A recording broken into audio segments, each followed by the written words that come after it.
Hi friends, మీరు ఎంతో ఆతృతగా ఎదురు చూసినటువంటి జీడీఎస్ రిక్రూట్మెంట్ 2024 నోటిఫికేషన్ విడుదలైపోయింది ఫ్రెండ్స్. వెబ్సైట్ అందరికీ అందుబాటులో వచ్చేసింది ఫ్రెండ్స్. ఇప్పుడు వెబ్సైట్ లైవ్లో ఉంది ఫ్రెండ్స్. సో ఎవరైనా సరే ఈ మన అఫీషియల్ వెబ్సైట్ అయినటువంటి www.indiapostgdsonline.gov.in అని టైప్ చేసినట్లయితే మీకు ఈ విధమైనటువంటి ఒక స్క్రీన్ వస్తుంది ఫ్రెండ్స్. ఇక్కడ పైన చూసినట్లయితే అప్లికేషన్ సబ్మిషన్ స్టార్ట్ డేట్ 15/7/2024, అలాగే ఎండ్ డేట్ 5th August 2024 అని వస్తుంది ఫ్రెండ్స్. ఇక్కడ నోటిఫికేషన్ ఉంటుంది ఫ్రెండ్స్. సో దాన్ని క్లిక్ చేసి డిస్క్రిప్టివ్ నోటిఫికేషన్ అని క్లిక్ చేసినట్లయితే మనకి ఇదివరకు మనకి రిలీజ్ అయినటువంటి నోటిఫికేషన్ అనేటువంటిది మనకి క్లియర్గా కనిపిస్తుంది ఫ్రెండ్స్. సో పీడిఎఫ్ ఫామ్లో ఈ నోటిఫికేషన్ అనేటువంటిది వస్తుంది ఫ్రెండ్స్. సో దాంట్లో మనం ఏదన్నా చూసుకోదలుచుకుంటే ఇలా ఈ నోటిఫికేషన్ అనేటువంటిది ఫుల్ డీటెయిల్స్ కావాలనుకుంటే ఈ నోటిఫికేషన్లో చూసుకోవచ్చు ఫ్రెండ్స్. ఇది పీడిఎఫ్ ఫామ్లో ఉంటుంది. సో మీరు దాంట్లో ఏదైనా ఇన్ఫర్మేషన్ కావాలనుకుంటే ఒకసారి చెక్ చేసుకోవచ్చు ఫ్రెండ్స్. సో నెక్స్ట్ వద్దనుకున్నట్లయితే మనం బ్యాక్ వచ్చినట్లయితే ఇక్కడ అప్లై ఆన్లైన్ ఉంటుంది ఫ్రెండ్స్. సో రిజిస్ట్రేషన్ అని క్లిక్ చేసినట్లయితే ఇలాంటి స్క్రీన్ వస్తుంది ఫ్రెండ్స్. సో ఇక్కడ చూసినట్లయితే మీకు మొబైల్ నెంబర్ ఉంటుంది. సో మొబైల్ నెంబరు ఇవన్నీ కూడా వ్యాలిడేట్ చేసుకోవాలి ఫ్రెండ్స్. వ్యాలిడేట్ మొబైల్ నెంబర్ ఉంటుంది. అక్కడ మొబైల్ నెంబర్ టిక్ చేసినట్లయితే మీకు ఒక ఓటీపీ వెళ్తుంది. ఆ ఓటీపీని ఎంటర్ చేస్తే మొబైల్ నెంబర్ వ్యాలిడేషన్ అవుతుంది ఫ్రెండ్స్. అదేవిధంగా email ID friends. So email ఐడిని కూడా మీరు ఎంటర్ చేసిన వెంటనే అది వ్యాలిడేషన్ కోసం అడుగుతుంది ఫ్రెండ్స్. అది కరెక్ట్గా ఉన్నట్లయితే మీకు ఆ ఈమెయిల్కి ఒక ఓటీపీ వెళ్తుంది. వచ్చిన తర్వాత ఆ ఓటీపీని ఎంటర్ చేస్తే ఈమెయిల్ ఐడి వెరిఫైడ్ అని చెప్పి వస్తుంది ఫ్రెండ్స్. సో అథెంటికేట్ అవుతాయి friends mobile number, email ID. So ఆ తర్వాత చూసినట్లయితే applicants name friends as per SSC pass certificate. ఇది ఖచ్చితంగా మీరు ఎస్ఎస్సిలో ఏదైతే ఉంటుందో అదే విధంగా రాయాలి ఫ్రెండ్స్. ఇంటి పేరు ముందుంటే ఇంటి పేరు ముందు రాయాలి, టైప్ చేయాలి. ఇంటి పేరు వెనకుంటే వెనకాల టైప్ చేయాలి. అది at the same time spellings అనేటువంటి ఖచ్చితంగా అక్కడ ఎలా అయితే ఉంటుందో అదే టైప్ చేయాలి ఫ్రెండ్స్. అప్పుడే వ్యాలిడేట్ అవుతాయి ఫ్రెండ్స్. లేకపోతే వాటిని మీ యొక్క అప్లికేషన్ రిజెక్ట్ చేయబడుతుంది ఫ్రెండ్స్. సో అది జాగ్రత్తగా చూసుకొని ఖచ్చితంగా అదే విధంగా టైప్ చేయండి ఫ్రెండ్స్. ఇక అదేవిధంగా father name friends. Father name లేదా మదర్ నేమ్ కూడా మీకు 10th మార్క్ లిస్ట్లో ఏదైతే ఉంటుందో అదే విధంగా టైప్ చేయాల్సి ఉంటుంది ఫ్రెండ్స్. ఇక date of birth friends. Date of birth కూడా ఎస్ఎస్సిలో ఏదైతే ఉంటుందో అదే ఫార్మాట్లో అదే విధంగా అదే డేట్ ఆఫ్ బర్త్ అనేటువంటిది ఇక్కడ ఎంటర్ చేయాల్సి ఉంటుంది ఫ్రెండ్స్. ఇక జెండర్ని కూడా సెలెక్ట్ చేసుకోవాల్సి ఉంటుంది ఫ్రెండ్స్. మేలా, ఫిమేలా లేదా ట్రాన్స్జెండరా అని 3 రకాలు ఉంటాయి.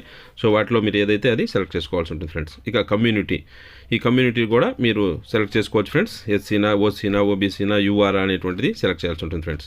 ఇక circle in which secondary school passed. ఇది చాలా ఇంపార్టెంట్ ఫ్రెండ్స్. మీరు ఎస్ఎస్సి అనేటువంటిది ఏ సర్కిల్లో పాస్ అయ్యారు అనేటువంటిది మీరు ఇక్కడ ఎంటర్ చేయాల్సి ఉంటుంది ఫ్రెండ్స్. సో ఇప్పుడు ఉండేది కాదు, మీరు అప్లై చేసేది కాదు ఫ్రెండ్స్. ఎస్ఎస్సి మీరు 10th క్లాస్ అనేటువంటిది ఏ సర్కిల్లో మీరు ఎగ్జామ్ రాసి పాస్ అయినారు అనేటువంటిది చాలా ఇంపార్టెంట్ ఫ్రెండ్స్. ఎందుకంటే ఒక్కొక్క స్టేట్లో ఒక్కొక్క విధమైనటువంటి ప్యాటర్న్ ఉంటుంది ఫ్రెండ్స్. సో కాబట్టి ఇక్కడ అది మీరు ఏదైతే చదివారో దాన్ని ఖచ్చితంగా సెలెక్ట్ చేసుకోవాల్సి ఉంటుంది ఫ్రెండ్స్. సో అక్కడ దాన్ని కరెక్ట్గా సెలెక్ట్ చేస్తేనే మీకు వ్యాలిడేషన్ అనేటువంటిది కరెక్ట్గా ఉంటుంది ఫ్రెండ్స్. సో దానికి సంబంధించి కూడా కొన్ని ఇన్స్ట్రక్షన్స్ ఇచ్చారు ఫ్రెండ్స్. సో మీరు ఏ స్టేట్లో చదివింటే మీరు ఏ సర్కిల్ సెలెక్ట్ చేసుకోవాలి అనేటువంటి డీటెయిల్స్ కూడా ఇచ్చారు ఫ్రెండ్స్. ఇక్కడ click here to know your circle అని ఉంది కదా ఫ్రెండ్స్. సో దాన్ని క్లిక్ చేసినట్లయితే మనకి ఈ విధంగా వస్తాయి ఫ్రెండ్స్. సో ఇక్కడ చూసినట్లయితే మీకు తెలుస్తుంది. సో ఆంధ్రప్రదేశ్ సర్కిల్లో కానీ చదువుంటే ఆంధ్రప్రదేశ్ సర్కిలే, ఆంధ్రప్రదేశ్ స్టేట్లో చదువుంటే ఆంధ్రప్రదేశ్ సర్కిలే, అస్సాంకి అస్సాము, ఇట్లా దాదాపు అన్నీ ఒకటే ఉంటాయి ఫ్రెండ్స్. కొన్ని తేడా వస్తాయి ఫ్రెండ్స్. ఇప్పుడు గుజరాత్ చూసినట్లయితే గుజరాత్, డయ్యూ డామన్, అట్లాగే దాద్రా నగర్ హవేలీ వీటిల్లో కూడా చదువున్నా సరే వాటికి గుజరాత్ సర్కిల్ అనేటువంటిది సెలెక్ట్ చేసుకోవాల్సి ఉంటుంది ఫ్రెండ్స్. హర్యానా, హిమాచల్ ప్రదేశ్ ఇవన్నీ కూడా సేమ్ ఉంటాయి ఫ్రెండ్స్. అలాగే అరుణాచల్ ప్రదేశ్కి వచ్చినప్పుడు కూడా కొంచెం తేడాలు వస్తాయి ఫ్రెండ్స్. మణిపూరు, మిజోరాము ఎక్కడ చదివినా సరే నార్త్ ఈస్ట్ స్టేట్ అనేటువంటి సర్కిల్ని సెలెక్ట్ చేసుకోవాల్సి ఉంటుంది ఫ్రెండ్స్. ఇక అదేవిధంగా వెస్ట్ బెంగాల్, సిక్కిం, అండమాన్ నికోబార్ ఐలాండ్స్లో కన్నా చదివినట్లయితే వారు వెస్ట్ బెంగాల్ సర్కిల్ని సెలెక్ట్ చేసుకోవాల్సి ఉంటుంది ఫ్రెండ్స్. సో వీటిని గమనించి దానికి అనుగుణంగా మీరు చదివినటువంటి ఎస్ఎస్సి అనేటువంటిది ఏ సర్కిల్లో చదివారు అనేటువంటి ఇన్ఫర్మేషన్ మీరు ఇక్కడ ఇవ్వాల్సి ఉంటుంది ఫ్రెండ్స్. సో దాని తర్వాత year of passing of secondary school certificate. SSC అనేటువంటిది ఏ ఇయర్లో పాస్ అయినారు అది కూడా చాలా ఇంపార్టెంట్ ఫ్రెండ్స్. ఎందుకంటే ఇయర్ని బట్టి అది మార్క్సా గ్రేడ్సా అనేటువంటి ఉంటుంది ఫ్రెండ్స్. సో కాబట్టి మీరు ఇక్కడ ఏ ఇయర్ అయితే సెలెక్ట్ చేసుకుంటారో ఆ ఇయర్కి సంబంధించినటువంటి బోర్డు అనేటువంటిది మీకు అక్కడ డిస్ప్లే అవుతుంది ఫ్రెండ్స్. కాబట్టి ఇక్కడ year of passing of SSC certificate అనేటువంటి చాలా కేర్ఫుల్గా కరెక్ట్గా సెలెక్ట్ చేసుకోవాల్సి ఉంటుంది ఫ్రెండ్స్. సో ఇది కూడా మీ యొక్క 10th క్లాస్ మార్క్ లిస్ట్లో ఉంటుంది ఫ్రెండ్స్. మీరు ఇది అప్లై చేసేటప్పుడు ఖచ్చితంగా 10th క్లాస్ మార్క్ లిస్ట్ని పక్కన పెట్టుకొని అప్లై చేయండి ఫ్రెండ్స్. అప్పుడే మీకు కరెక్ట్ ఇన్ఫర్మేషన్ అనేటువంటిది ఇవ్వగలుగుతారు ఫ్రెండ్స్. సో ఇవన్నీ కూడా 10th క్లాస్ మార్క్ లిస్ట్ని బేస్ చేసుకొని ఉంటుంది ఫ్రెండ్స్ ఇన్ఫర్మేషన్ అంతా కూడా. కాబట్టి దాన్ని పక్కన పెట్టుకొని మీరు దీన్ని అప్లై చేయ ప్రయత్నం చేయండి friends. Next enter the text shown below. So ఇక్కడ ఉన్నటువంటి ఈ టెక్స్ట్ ఏదైతే ఉందో దాన్ని కరెక్ట్గా టైప్ చేయాలి ఫ్రెండ్స్. క్యాపిటల్ లెటర్స్ ఉంటే క్యాపిటల్ లెటర్స్, స్మాల్ లెటర్స్ ఉంటే స్మాల్ లెటర్స్. ఈ క్యాప్చా కానీ కరెక్ట్గా టైప్ చేసి తర్వాత సబ్మిట్ అని కానీ మీరు ఇచ్చినట్లయితే మీ యొక్క ఇన్ఫర్మేషన్ అంతా కూడా కరెక్ట్గా ఉన్నట్లయితే మీకు ఒక రిజిస్ట్రేషన్ నెంబర్ అనేటువంటిది అలాట్ అవుతుంది ఫ్రెండ్స్. అది మీరు జాగ్రత్తగా ఉంచుకోవాలి ఫ్రెండ్స్. ఎందుకంటే ఇకపై మీ యొక్క ట్రాన్సాక్షన్స్ అన్నీ కూడా ఆ రిజిస్ట్రేషన్ నెంబర్ని బేస్ చేసుకొని ఉంటాయి ఫ్రెండ్స్. కాబట్టి ఆ రిజిస్ట్రేషన్ నెంబరు మీకు మొబైల్లో వస్తుంది, అలాగే మీకు ఈమెయిల్ కూడా వస్తుంది ఫ్రెండ్స్. సో దాన్ని జాగ్రత్తగా సేవ్ చేసి పెట్టుకోండి ఫ్రెండ్స్. మనం ఫర్దర్ కరెస్పాండెన్స్ ఏం చేయాలన్నా దాంట్లోనే చేయాలి ఫ్రెండ్స్. ఇక్కడ అప్లై టైప్ చేసినప్పుడు కూడా మీకు ఇక్కడ రిజిస్ట్రేషన్ నెంబర్ అడుగుతుంది ఫ్రెండ్స్. ఈ రిజిస్ట్రేషన్ నెంబర్ని ఇక్కడ టైప్ చేసి సర్కిల్ అప్లయింగ్ ఫర్, ఏ సర్కిల్కి అప్లై చేస్తున్నారు అనేటువంటిది క్లిక్ చేసినట్లయితే ఆ తర్వాత సబ్మిట్ కొట్టినట్లయితే అప్పుడు మీరు అప్లై చేసేటప్పుడు మీ యొక్క పోస్టుల వివరాలన్నీ కూడా వస్తాయి ఫ్రెండ్స్. కాబట్టి ఈ రిజిస్ట్రేషన్ నెంబర్ అనేటువంటిది చాలా ఇంపార్టెంట్ ఫ్రెండ్స్. దాన్ని ఖచ్చితంగా సేవ్ చేసి పెట్టుకోండి ఫ్రెండ్స్. సో ఇప్పటి వరకు ఈ రిజిస్ట్రేషన్ నెంబర్ ఏదైతే ఉందో దాన్ని అలాట్మెంట్ వరకు చేసి తర్వాత కొద్ది రోజులు వెయిట్ చేయండి ఫ్రెండ్స్. ఎందుకంటే ఈ డీటెయిల్స్ అన్నీ కూడా బాగా తెలుసుకొని మీకు ఏ పోస్టులు బాగుంటుంది ఈ ఇన్ఫర్మేషన్ అంతా పూర్తిగా తెలుసుకున్న తర్వాత అప్లై చేయండి ఫ్రెండ్స్. అప్పటి వరకు అయితే ఈ రిజిస్ట్రేషన్ నెంబర్తో ఆపేసి మీరు ఉండండి ఫ్రెండ్స్. రిజిస్ట్రేషన్ నెంబర్ అలాట్ అయ్యేంత వరకు మాత్రమే అప్లై చేయండి. తర్వాత మీకు కావాల్సినటువంటి ఇన్ఫర్మేషన్ అంతా కూడా దీంట్లో ఉంటుంది ఫ్రెండ్స్. మీరు ఏ పోస్టులు ఖాళీగా ఉన్నాయో చూసుకోవాలనుకుంటే ఇక్కడ ఫస్ట్ సర్కిల్ సెలెక్ట్ చేసుకోవాలి ఫ్రెండ్స్. ఆ తర్వాత సెలెక్ట్ డివిజన్ ఉంటుంది ఫ్రెండ్స్. సో ఈ డివిజన్ని ఆ సర్కిల్ ఏ డివిజన్స్ ఉన్నాయో వాటన్నీ డిస్ప్లే అవుతాయి ఫ్రెండ్స్. ఇది ఆంధ్రప్రదేశ్ సర్కిల్కి సంబంధించింది. సో ఇందులో ఫర్ ఎగ్జాంపుల్ ఇక్కడ మన కాకినాడ అనేటువంటి డివిజన్ని నేను సెలెక్ట్ చేసుకున్నాను అనుకోండి. వ్యూ పోస్ట్ అని క్లిక్ చేస్తున్నట్లయితే ఇప్పుడు కాకినాడ డివిజన్లో ఉన్నటువంటి పోస్టుల యొక్క వివరాలు, వాటి యొక్క పే స్కేల్ ఎంత, అది బీపీఎమ్మా, ఏబీపీఎమ్మా, డాక్స్ యొక్క అన్ని డీటెయిల్స్ మీకు ఈ స్క్రీన్ మీద కనపడతాయి ఫ్రెండ్స్. సో దాన్ని బట్టి మీరు తెలుసుకోవచ్చు ఫ్రెండ్స్. ఈ విధంగా ఉంటుంది ఫ్రెండ్స్. సీరియల్ నెంబరు, డిస్టిక్ అని ఉంది ఫ్రెండ్స్. యాక్చువల్గా అయితే అది డివిజను, అలాగే ఆఫీస్ నేము, పోస్టు డిజిగ్నేషన్ పోస్టు, దాని మినిమం టీఆర్సీ ఎంత ఉంటుంది, ఎన్ని పోస్టులు ఉన్నాయి అనేటువంటి డీటెయిల్స్ ఉంటాయి. ఆ తర్వాత language studied in 10th class, 10th క్లాస్లో ఏమి చదువు ఉంటే మీరు ఈ పోస్ట్కి అప్లై చేయొచ్చు అనేటువంటిది ఇక్కడ ఉంటుంది ఫ్రెండ్స్. ఇక దాని యొక్క పిన్ కోడ్ ఉంటుంది ఫ్రెండ్స్. సో తొలి చూసినట్టు కాకినాడ డివిజన్లో ఇలాంటి పోస్టులు ఉన్నాయి ఫ్రెండ్స్. డివిజన్ ఇది బీఓ పేరు. ఆ పక్కన ఉండేటువంటి చూసినట్లయితే జీడిఎస్ బీపీఎం యూఆర్ 12,000 డాష్ పెట్టి 1 ఉంది కదా ఫ్రెండ్స్.